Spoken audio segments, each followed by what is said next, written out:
Shabbat Shalom. This week's Torah portions, Behar and Bechukotai, are full of radical, even revolutionary ideas. Behar introduces us to commandments that challenge our modern sensibilities.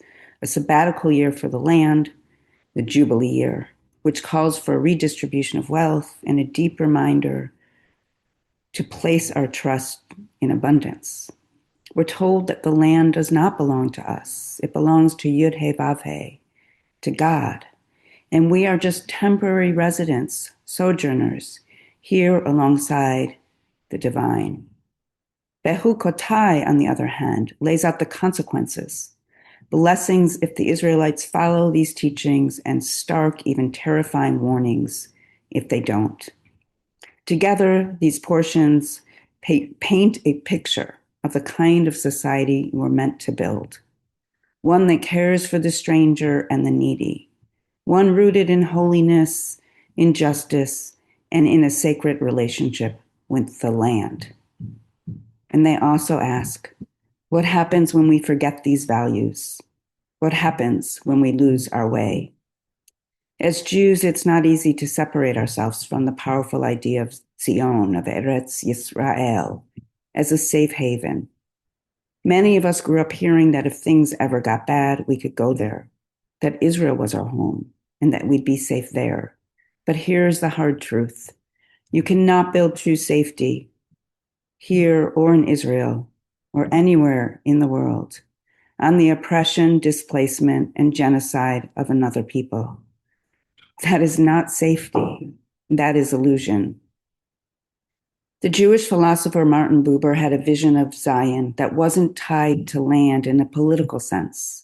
He saw Zion as a spiritual place, like Hamakom, Makom, the divine presence, or Shekhinah, the indwelling presence of the divine, a place of connection, sustenance, holiness, not geography. He believed Jews could live in the land, but not at the cost of dispossessing those who were already there, not through establishing a state where the majority of people aren't represented or safe. We all long for a sense of home. And when I think about what home means for us as Jews, I think about our Torah. The Torah has been our one constant. We've carried it through deserts, through exile, through every chapter of our history. When pogroms came, when synagogues were attacked, we saved the Torah. It is our anchor. Even today, wherever you go in the world, if there's a Jewish community, you can walk into shul on a Saturday morning, on a Shabbat morning, hear the prayers, the chanting of the Torah, and feel at home. It's not the land that God wants us to worship. It's the Torah. It's the values within it. In Behar, God makes it clear.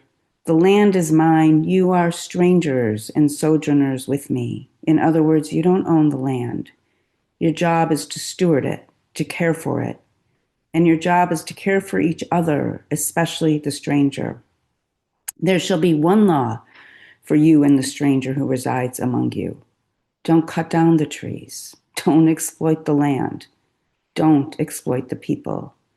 And in Bechukotai, we're given a choice. Follow these commandments. Live these values and the rain will fall. The land will yield harvests and peace will fill the land. But if we turn away from these teaching, the consequences will be devastating. The land will become hard and unyielding. Enemies will pursue you. There will be suffering beyond comprehension. This isn't just about ancient times. This is a timeless truth. If we fail to build a just world, if we allow injustice, apartheid, ethnic cleansing, or genocide to flourish, then that violence, that cruelty, will eventually consume us too. Our Torah asks us, more truly, our Torah commands us to choose life, to choose love, not just for ourselves, but for the stranger, the oppressed, the other. That's the kind of home we are called to build.